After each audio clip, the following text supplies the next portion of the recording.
सामाजिक जीवन में हम देखते हैं चारों ओर विकृतियां फैली हुई हैं और किस तरीके से आपाधापी खींचतान पड़ी हुई है। समाज में रहकर के आदमी को कितना उन्नतशील और प्रसन्न रहना चाहिए था, पर यही समाज विकृतियों के कारण से नरक बनी हुई पड़ी है।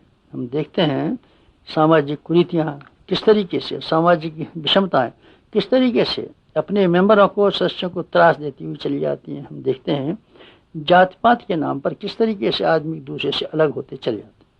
हम देखते हैं लिंग भेद के नाम पर, स्त्री पुरुषों के नाम पर एक को ऊंचा और एक नीचा बना करके किस तरीके से विषमता पैदा की जाती है। हम देखते हैं पर्दे की प्रथा की वजह से 50% जनता को अपनी मानवोचित अधिकारों से किस तरीके से वंचित किया जाता है। हम देखते हैं विवाह शादियों पर अंधाधुंध होने वाली धनराशि किस तरीके से हमें गरीब और बेईमान बनाती है। हम देखते हैं दहेज के लिए किस तरीके से लोग मचलते हैं। हम देखते हैं मृत्युभोज जैसे निरर्थक काम के लिए कितना पैसा खर्च होता है। हम देखते हैं भिक्षा व्यवसाय में लाखों की तादाद में आदमी कैसे अपने समय को खराब करते हैं और किस तरीके से अपनी दीनता का परिचय देते हैं। कुरीतियाँ, बेईमानियाँ, उद्दंडताएं, धूर्तताएं चारों ओर फैलती पड़ी हैं। ये किस तरह संभव है? इनको कानून बना करके पुलिस के द्वारा भी दूर नहीं किया जा सकता। अगर इनको कभी दूर किया जा सकेगा तो आध्यात्मिकता के सिद्धांत मनुष्यों के भीतर जमा करके ही दूर किया जा सकता है।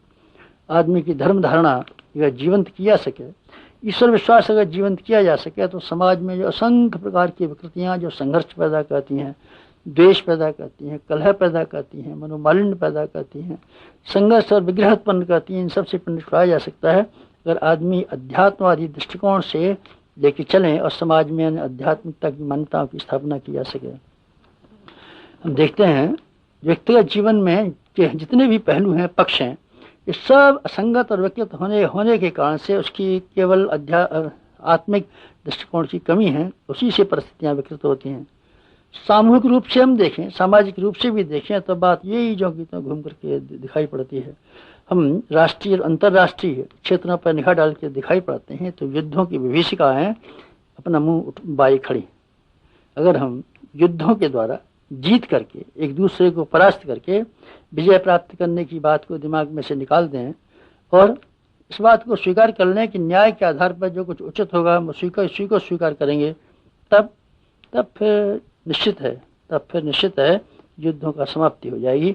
युद्धों के लिए जो संसार भर में जो पैसा लग चुका या लग रहा है या लगने जा रहा है, उसको अगर रोका जा सके और वही धन और वही जनशक्ति अगर जन कल्याण के लिए लगाई जा सके, पानी पैदा करने के लिए, खेती की व्यवस्था करने के लिए, शिक्षा जैसे कामों के लिए अगर वही जनशक्ति युद्धों के नाम पर खर्च होती है लगाई जा सके, तो दुनिया में कितनी खुशहालियाँ है, कितनी निश्चिंतता हो।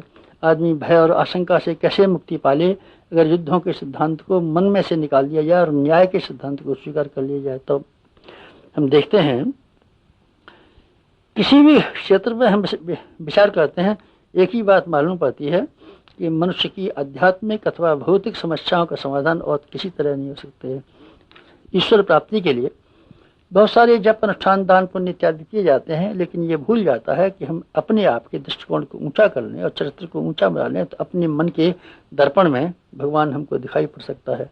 लोग अपने मन को साफ नहीं करते, मन को धोने की कोशिश नहीं करते, भगवान को, देवी देवताओं को पसंद करने या बुलाने की कोशिश करते हैं। अपना भीतर का आकर्षण और चुंबकत्व अगर न हुआ तो हम कैसे भगवान को पा सकेंगे, स्वर्ग कैसे पा सकेंगे, मुक्ति कैसे पा सकेंगे, सदगति कैसे पा सकेंगे, शांति कैसे पा सकेंगे। व्यक्तिगत जीवन के तरीके से हमको देखते हैं कि इस दुनिया को सुंदर और समुन्नत बनाने के लिए क्या किया जाए। असंख्य योजनाएं नित्य बनती हैं जिसमें कि भौतिक सुविधाओं के संवर्धन का ख्याल रखा जाता है। हमारा ये ख्याल है कि भौतिक सुविधाओं के संवर्धन करने के लिए अनेक योजनाएं बनाने के साथ साथ इस बात का ध्यान रखा जा सके कि व्यक्ति और समाज और राष्ट्र की परंपराओं में समता के सिद्धांत, एकता के सिद्धांत, स्वच्छता के सिद्धांतों का समावेश करें, तब इस दुनिया में कोई कमी नहीं रह सकेगी। जितने साधन आज हैं उसी से हम बड़े मजे में गुजारा कर सकेंगे। संसार में अगर एकता की दिशा में हम चलने लगें तो जाने कितना आनंददायक परिस्थितियाँ पैदा हों। अगर दुनिया की भाषा एक हो जाए, अपनी अपनी अलग भाषाओं के लिए लड़ाई झगड़ा करना हम लोग बंद कर दें, तो फिर एक भाषा से ज्ञान की वृद्धि में कितनी सहायता मिल सकती है।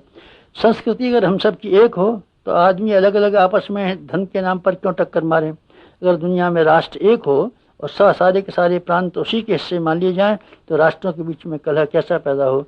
समता की सिद्धांत मान लें तो जाति के नाम पर, लिंग के नाम पर, अर्थ विषमता के नाम पर जो चारों ओर हाहाकार मचा हुआ है वो उसका ठहरना कैसे संभव हो सके। नरक हमारे भीतर है और स्वर्ग हमारे भीतर है, दानव हमारे भीतर है, देव हमारे भीतर है।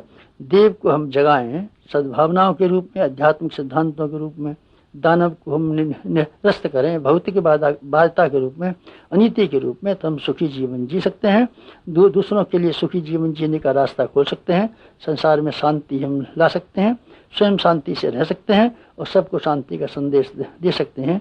यही है अध्यात्मवाद का सिद्धांत। इसको ग्रहण करने के बाद हमारी सारी समस्याओं के समाधान होते हैं, व्यक्तिगत और सामाजिक जीवन के।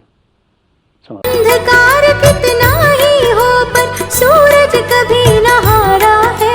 हम युग का निर्माण करेंगे, यह संकल्प हमारा।